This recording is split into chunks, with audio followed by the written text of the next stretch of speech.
नमस्कार दर्शकों, आइए जानते हैं उत्तर प्रदेश की बड़ी खबरें सिर्फ 10 मिनट में। इससे पहले वीडियो को एक लाइक और हाँ कमेंट में अपने जिले या गांव का नाम अवश्य बताएं। रक्षाबंधन पर योगी सरकार का बहनों को तोहफा। यूपी में 8 से 10 अगस्त तक बस में मुफ्त सफर कर सकेंगी महिलाएं। किसानों को बड़ा झटका। सुल्तानपुर में 17,000 किसानों की 20वीं किस्त रोकी गई, जबकि वे 19वीं किस्त प्राप्त कर चुके थे। कृषि विभाग के पास भी इस संबंध में कोई जानकारी नहीं है। सरकारी नौकरी की तलाश कर रहे युवाओं के लिए खुशखबरी। अगले 5 सालों में CISF में 70,000 जवानों की होगी बम्पर भर्ती। UPI यूजर्स के लिए बड़ी राहत। अब पिन की जगह फेस ID और फिंगरप्रिंट से होगा पेमेंट, जिससे सुरक्षा और सुविधा बढ़ेगी। खुशखबरी, उत्तर प्रदेश पुलिस के 19 डिप्टी SP जल्द ही ASP बनेंगे। ये पदोन्नति 2006 से 2010 बैच के अधिकारियों को मिलेगी। वाराणसी में बाढ़ का कहर। गंगा नदी खतरे के निशान से ऊपर, जिससे पहली बार नमो घाट बंद हुआ और मणिकर्णिका घाट पर शवों की कतार लगी है और छत पर अंतिम संस्कार हो रहा है। रक्षाबंधन से पहले आगरा में 300 किलो नकली घी जब्त किया गया है। ये घी रिफाइंड और पाम ऑयल मिलाकर बनाया जा रहा था, जो सेहत के लिए खतरनाक है। उत्तर प्रदेश के लिए बड़ी खुशखबरी। आगरा से बरेली तक नया एक्सप्रेसवे बन रहा है, जिससे दोनों शहरों के बीच की दूरी महज 2.5 घंटे में तय की जा सकेगी। उत्तर प्रदेश में बाढ़ बारिश का कहर जारी है। बीते 24 घंटों में 12 लोगों की मौत हो चुकी है और राज्य के 18 जिले बाढ़ से प्रभावित हैं।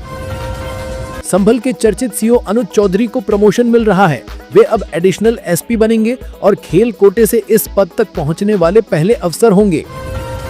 बड़ी खुशखबरी, भारत की पहली वंदे भारत स्लीपर ट्रेन सितंबर में लॉन्च होगी। इसमें 16 कोच होंगे और ये 180 किलोमीटर प्रति घंटे की गति से चलेगी। ड्रोन के अवैध इस्तेमाल पर CM योगी की बड़ी चेतावनी। दहशत फैलाने वालों पर गैंगस्टर एक्ट और जरूरत पड़ने पर NSA के तहत कार्रवाई होगी।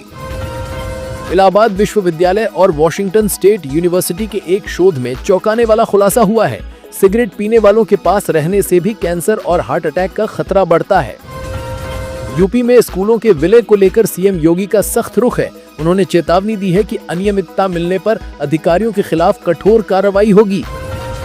डाक विभाग ने रक्षाबंधन के लिए विशेष सुविधा शुरू की है। अब बहनें केवल 10 रुपए में वाटर प्रूफ लिफाफों से स्पीड पोस्ट के जरिए सुरक्षित राखी भेज सकती हैं। वाराणसी में गंगा नदी अपने रौद्र रूप में है, जिससे 44 गांव और 24 मोहल्ले जलमग्न हो गए हैं। 1 लाख से ज्यादा की आबादी प्रभावित हुई है। गोरखपुर में एक रेस्टोरेंट में वेज थाली में हड्डी मिलने के विवाद की सच्चाई सामने आ गई है। CCTV फुटेज में युवकों ने खुद ही नॉन वेज से हड्डी निकालकर वेज थाली में डाली थी, क्योंकि वे बिल नहीं देना चाहते थे। गोंडा में श्रद्धालुओं से भरी बोलेरो के सरयू नहर में पलटने से मरने वालों की संख्या बढ़कर 12 हो गई है, जिनमें एक ही परिवार के 9 लोग थे। आप भी रहें सावधान। रांची में एक रिटायर्ड कर्नल को टेलीग्राम लिंक के जरिए लगभग 3 करोड़ की ठगी का शिकार बनाया गया। पुलिस ने एक आरोपी को गिरफ्तार कर लिया है।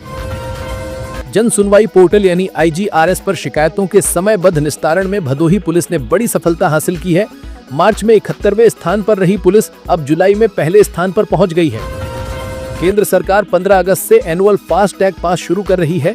3,000 रुपए के इस पास से नियमित यात्री 200 टोल प्लाजा क्रॉस कर सकेंगे, जिससे प्रति ट्रिप मात्र 15 रुपए का खर्च आएगा। मेरठ कैंट रेलवे स्टेशन पर कार दौड़ाने वाले सेना के जवान को जमानत मिल गई है, जबकि पुलिस ने उसकी कार जब्त कर ली है। जवान नशे में था और रास्ता भटक गया था। कल सोमवार को CM योगी आदित्यनाथ ने मेरठ को बड़ी सौगात देते हुए न्यू टाउनशिप की नींव रखी। उन्होंने कहा कि इस योजना से मेरठ की तस्वीर पूरी तरह बदल जाएगी। बदायूं में भाजपा मंडल उपाध्यक्ष सुरेश चंद्र गुप्ता की हत्या का राजभाष हो गया है। उनके सगे साले धर्मेंद्र गुप्ता ने जमीन की तलाली के पैसे को लेकर उनकी हत्या की थी। संत प्रेमानंद महाराज ने गर्लफ्रेंड बॉयफ्रेंड पर फिर से बयान देते हुए कहा कि जैसे नाली का कीड़ा नाली में ही खुश रहता है, वैसे ही गलत आचरण वाले लोगों को सही बात कड़वी लगती है। शामली में एक सनसनीखेज मामला सामने आया है, जहां एक मुस्लिम युवक 6 साल से कमलनाथ नाम का पुजारी बनकर मंदिर में रह रहा था। पुलिस ने उसे गिरफ्तार कर लिया है। प्रयागराज में भारी बारिश और बाढ़ के कहर के कारण 12वीं कक्षा तक के सभी स्कूल अगले 3 दिनों के लिए बंद कर दिए गए हैं। कानपुर में एक चोर चोरी करने के बाद घर के नर्म गद्दे पर सो गया और सुबह पकड़ा गया। पकड़े जाने के बाद उसकी जमकर पिटाई हुई, जिसके बाद पुलिस ने उसे गिरफ्तार कर लिया। यमन में फांसी की सजा का सामना कर रही भारतीय नर्स निमिषा प्रिया के मामले में नया मोड़ आया है। मृतक के भाई ने जज को पत्र लिखकर सुलह से इनकार करते हुए जल्द फांसी की मांग की है। किसानों के लिए खुशखबरी, प्रधानमंत्री फसल बीमा योजना में आवेदन की अंतिम तिथि बढ़ाकर 14 अगस्त कर दी गई है। अब किसान अपनी फसल का बीमा आसानी से करवा सकते हैं। मुरादाबाद में देश का सबसे बड़ा वेस्ट म्यूजियम बनकर तैयार है। यह म्यूजियम स्कूली बच्चों और आम लोगों को पर्यावरण संरक्षण के प्रति जागरूक करेगा। छात्रों के लिए खुशखबरी, यूपी बोर्ड ने 9वीं और 11वीं के पंजीकरण में टीसी या एसआर अपलोड करने का विकल्प हटा लिया है। राज्यपाल आनंदीबेन पटेल ने अयोध्या को बड़ी सौगात दी है। उन्होंने 8,28,88,000 रुपए की लागत से बनने वाले 70 नए आंगनबाड़ी केंद्रों का शिलान्यास किया। गाजीपुर पुलिस ने मुख्तार अंसारी के बेटे उमर अंसारी को लखनऊ से गिरफ्तार कर लिया है। उन पर 10 करोड़ रुपए की कुर्क संपत्ति को बचाने के लिए मां के फर्जी हस्ताक्षर करने का आरोप है। अयोध्या में पिछले 32 घंटे से हो रही भारी बारिश के कारण सरकारी दफ्तरों और कॉलोनियों में जलभराव हो गया है। सपा नेडे सांसद अफजल अंसारी ने जम्मू कश्मीर के उपराज्यपाल मनोज सिन्हा पर तीखा हमला किया है। उन्होंने कहा कि सिन्हा ने गाजीपुर से 10 बार चुनाव लड़ा और 7 बार हारे। उत्तर प्रदेश में लगातार बारिश से हालात गंभीर। 24 घंटे में औसत से 405% ज्यादा बरसात दर्ज की गई, जिससे 17 जिलों के 402 गांव बाढ़ की चपेट में हैं। यूपी वालों के लिए खुशखबरी, योगी सरकार ने नक्शा पास कराने के नियम बदले हैं। अब 100 वर्ग मीटर तक के मकानों का नक्शा सिर्फ 1 रुपए में पास होगा। बुंदेलखंड एक्सप्रेसवे पर भीषण हादसा हुआ। हरियाणा पुलिस की गाड़ी की टक्कर लोहे से भरी ट्रैक्टर ट्रॉली से हुई, जिसमें एक दारोगा और सिपाही की मौत हो गई। आंध्र प्रदेश के किसानों को बड़ा तोहफा, पीएम किसान के 2,000 रुपए के साथ राज्य सरकार ने दिए 5,000 रुपए अतिरिक्त, खातों में पहुंचे पूरे 7,000 रुपए। सहारनपुर में बच्चों को पीडीए पाठशाला में राजनीतिक अक्षर सिखाने पर सपा नेता फरहाद आलम के खिलाफ एफआईआर दर्ज हुई है, जिस पर अखिलेश यादव ने नाराजगी जताई है। सोना खरीदने वालों के लिए बड़ी राहत, सोमवार 4 अगस्त को सोने की कीमत में गिरावट आई है। ये खरीदारी का एक अच्छा मौका हो सकता है। गुरुग्राम में मेट्रो निर्माण में बड़ी बाधा बन रहे 200 से अधिक मकानों और दुकानों पर जल्द ही बुलडोजर चलेगा। इसके लिए जल्द नोटिस जारी होंगे। मुख्यमंत्री योगी आदित्यनाथ के निर्देश पर अयोध्या में ड्रोन उड़ाने पर प्रतिबंध लगा दिया गया है। जिला अधिकारी ने इस संबंध में आवश्यक निर्देश जारी किए हैं। बदायूं में बड़ा हादसा, बारिश के पानी से भरे गड्ढे में डूबने से 2 सगे भाइयों की मौत हो गई, जबकि एक किशोर को गंभीर हालत में बचाया गया।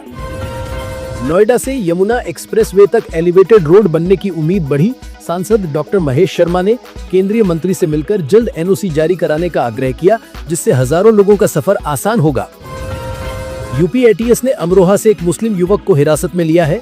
आरोप है कि वह पाकिस्तान में 400 लोगों के संपर्क में था और हिंसात्मक जिहाद का प्रचार करता था। कन्नौज में पति की हैवानियत सामने आई है। मायके में रह रही पत्नी को बहाने से बुलाकर झाड़ियों में ले गया और उसकी नाक काट दी। यूपी भाजपा ने 2027 के विधानसभा चुनाव के लिए बड़ी तैयारी शुरू कर दी है। संगठन की बैठक में युवाओं पर फोकस करते हुए मतदाता सूची में नाम जोड़ने की मुहिम चलाने का फैसला हुआ है।